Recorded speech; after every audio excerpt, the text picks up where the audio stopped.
Hai halo semua, kembali lagi dengan saya Alfi Maldova Tarigan dengan NIM 0320190083. Di sini saya akan kembali memaparkan itu adalah materi tentang ASCAP klien dengan hepatitis.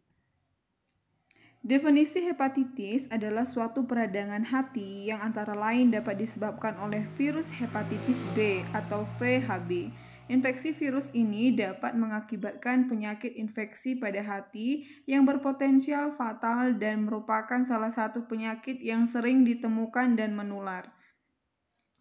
Ada beberapa tipe hepatitis seperti akut, kronis, fulminan, dan alkoholik. Hepatitis karena virus dapat menyebabkan peradangan pada hepar dengan gejala klinik berupa penyakit kuning yang akut disertai malaise, mual dan muntah, serta dapat pula disertai peningkatan suhu badan.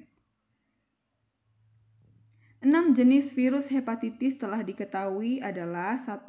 Virus hepatitis A, virus hepatitis B, virus hepatitis C, D, E, dan G. Bahwa hepatitis ini adalah suatu penyakit peradangan pada jaringan hati yang disebabkan oleh infeksi virus yang menyebabkan sel-sel hati mengalami kerusakan sehingga tidak dapat berfungsi sebagaimana mestinya. Etiologi hepatitis, penyakit hepatitis bermacam-macam akan tetapi penyebab utama hepatitis dapat dibedakan menjadi dua kategori besar, yaitu penyebab virus dan penyebab non-virus. Sedangkan insidensi yang muncul tersering adalah hepatitis yang disebabkan oleh virus. Hepatitis virus dapat dibagi ke dalam hepatitis A, B, C, D, E, G. Hepatitis non-virus disebabkan oleh agen bakteri, cedera oleh fisik atau kimia. Pada prinsipnya penyebab hepatitis terbagi atas infeksi dan bukan infeksi. Hepatitis B dan C dapat berkembang menjadi sirosis atau pengerasan hati, kanker hati, dan komplikasi lainnya yang dapat mengakibatkan kematian. Penyebab hepatitis menurut Weni Sari 2008 yaitu 1. Obat-obatan, bahan kimia, dan racun menyebabkan toksik untuk hati sehingga sering disebut hepatitis toksik dan hepatitis akut. Yang kedua ada reaksi transfusi darah yang tidak terlindungi virus hepatitis. Yang ketiga infeksi virus. Patofisiologi hepatitis. Inflamasi yang menyebar pada hepar atau hepatitis dapat disebabkan oleh infeksi virus dan oleh reaksi toksik terhadap obat-obatan dan bahan-bahan kimia. Unit fungsional dasar dari hepar disebut lobus dan unit ini unik karena memiliki suplai darah tersendiri. Sering dengan berkembangnya inflamasi pada hepar, pola normal pada hepar terganggu. Gangguan terhadap suplai darah normal pada sel-sel hepar ini menyebabkan nekrosis dan kerusakan sel-sel hepar. Setelah lewat masanya, sel-sel hepar yang menjadi rusak dibuang dari tubuh oleh respon sistem imun dan digantikan oleh sel-sel hepar baru yang sehat. Oleh karenanya, sebagian besar klien yang mengalami hepatitis sembuh dengan fungsi hepar normal.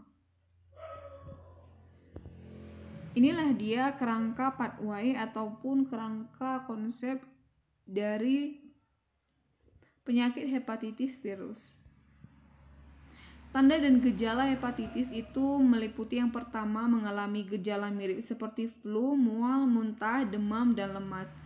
Feses berwarna pucat, mata dan kulit berubah menjadi kuning, sakit perut, berat badan turun tanpa sebab, urin menjadi gelap seperti teh, kehilangan nafsu makan, nyeri perut, dan nyeri sendi.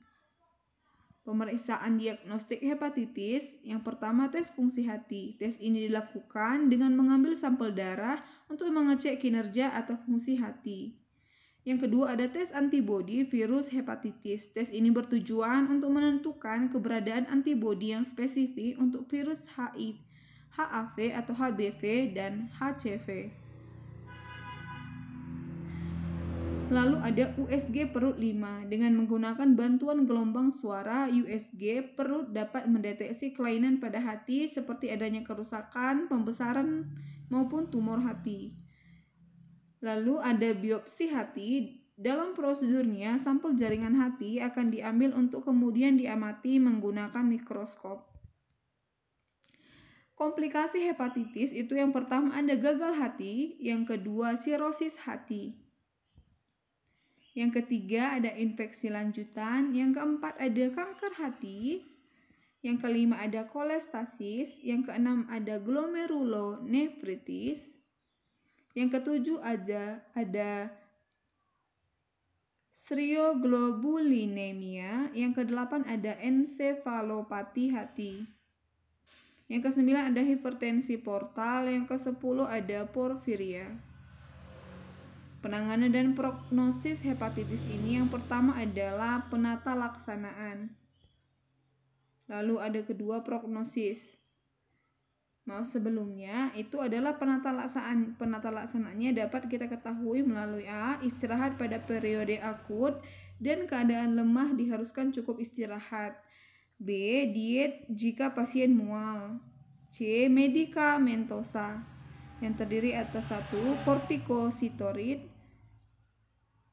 Kortikosteroid tidak diberikan bila untuk mempercepat penurunan bilirubin darah. Yang kedua ada berikan obat yang bersikap melindungi hati. Yang ketiga ada antibiotik tidak jelas kegunaannya. Lalu ada bagian prognosis. Prognosis hepatitis A baik dan pasien dapat sembuh sempurna. Kurang dari 0,4% dari kasus yang dilaporkan di AS bersifat fatal.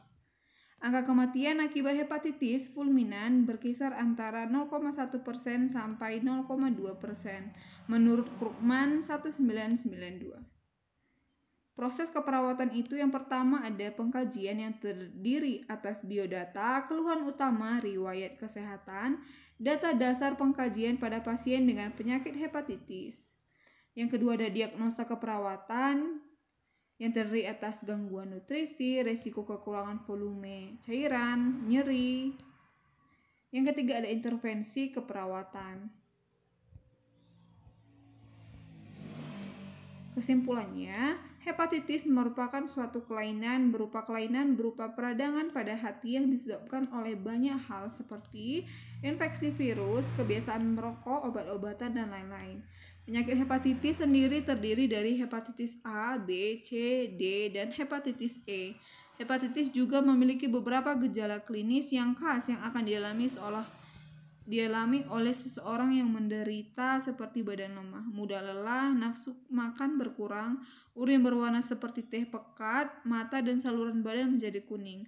Oleh sebab itu, hepatitis dianggap sebagai persoalan kesehatan masyarakat yang harus segera diselesaikan karena hepatitis banyak sekali ditemukan di dunia karena prevalensinya sangat tinggi. Baiklah, demikian secara singkat itu materi tentang ASKEP pada klien hepatitis.